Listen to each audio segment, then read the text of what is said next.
Assalamualaikum warahmatullahi wabarakatuh.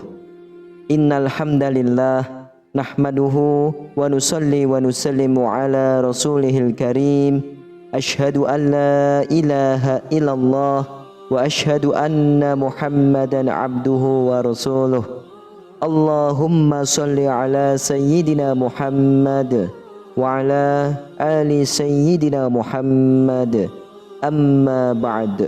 Alhamdulillah sahabat beriman, jika video ini muncul di berandamu, ini adalah petunjuk dari Allah kepadamu.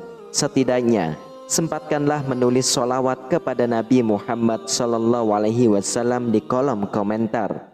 Insya Allah bisa menjadi bukti kecintaan kita untuk mendapatkan syafaat kelak di akhirat. Amin, Allahumma amin. Sahabat beriman yang dirahmati Allah Subhanahu wa Ta'ala, dalam video kali ini kita akan membahas beberapa hal yang tidak boleh dilakukan di kamar mandi atau larangan di kamar mandi. Jika larangan-larangan ini dilanggar, dipercaya dapat menghambat rezeki.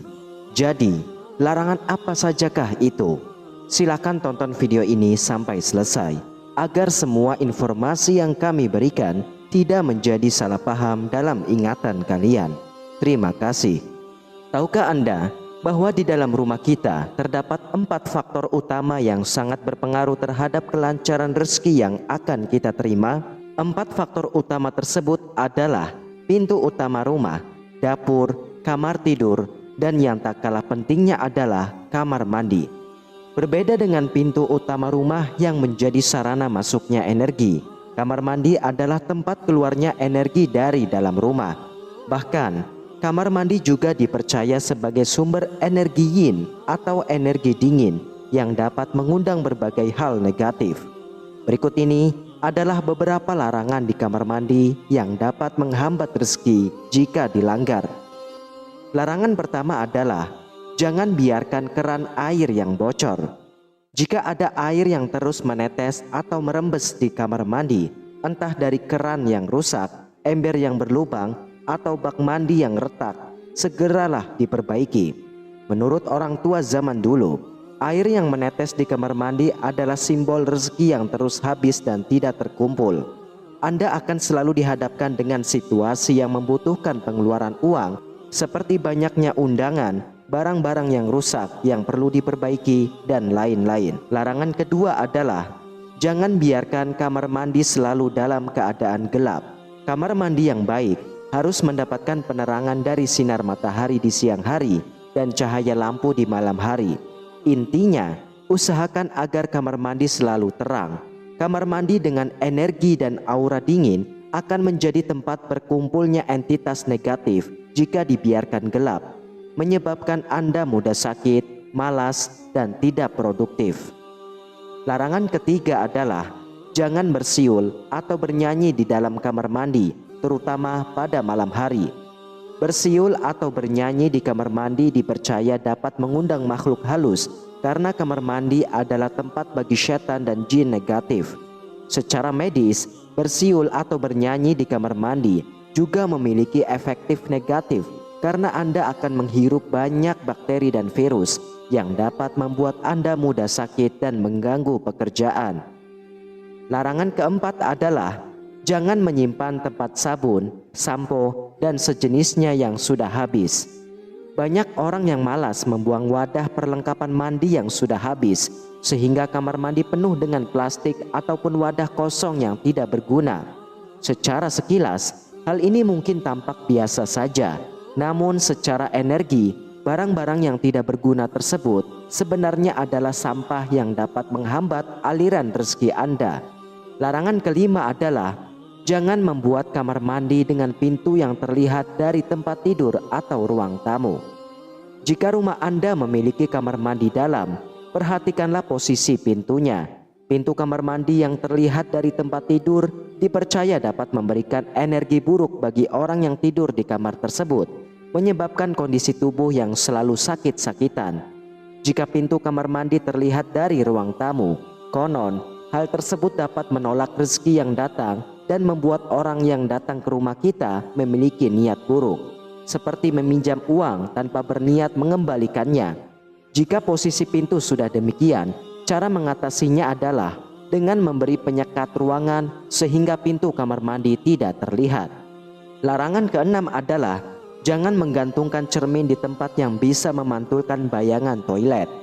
Toilet dalam kamar mandi adalah pusat pembuangan kotoran yang otomatis memiliki energi negatif.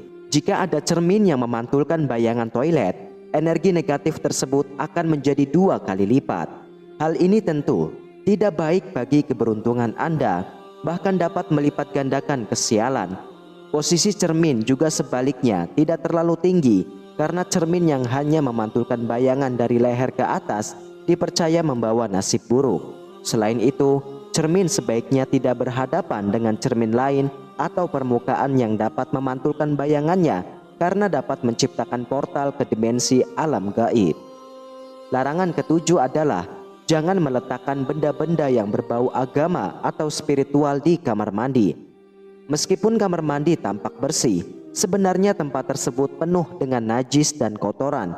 Meletakkan benda-benda suci seperti Al-Quran, tasbih, atau tulisan yang mengandung unsur Al-Quran dan hadis di kamar mandi dianggap tidak pantas dan dapat menyebabkan penghujatan terhadap keyakinan kita.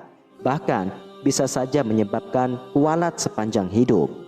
Larangan ke-8 adalah jangan biarkan pakaian kotor menggantung hingga berhari-hari di kamar mandi.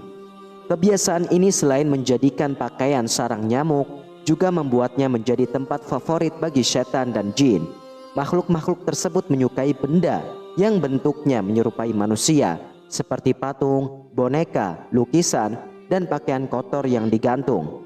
Bahkan permukaan kasur yang memiliki bekas bentuk tubuh kita dari tidur semalam juga menjadi tempat favorit mereka. Kemudian larangan ke-9 adalah jangan pernah meninggalkan pembalut kotor di dalam kamar mandi. Hal ini khusus bagi kaum wanita. Jika Anda sering meninggalkan atau membuang pembalut bekas yang masih ada noda darahnya di kamar mandi, hanya tinggal menunggu waktu sampai kamar mandi tersebut menjadi rumah bagi sosok jin penjilat darah.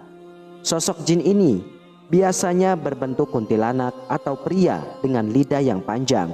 Jika ini terjadi, tidak hanya kamar mandi Anda yang menjadi angker, tetapi juga seluruh rumah, mengganggu ketenangan hidup dan rezeki Anda.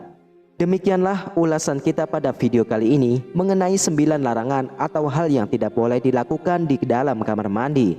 Semoga dengan menyaksikan video ini, pengetahuan Anda semakin bertambah. Percaya ataupun tidak, kembali kepada diri kita masing-masing. Yang terpenting adalah kita yakin bahwa Allah Subhanahu wa Ta'ala adalah Maha Pemberi rezeki bagi setiap hambanya. Hanya Allah lah yang mendatangkan manfaat dan mudarat. Wallahu a'lam bishawab. Wassalamualaikum warahmatullahi wabarakatuh.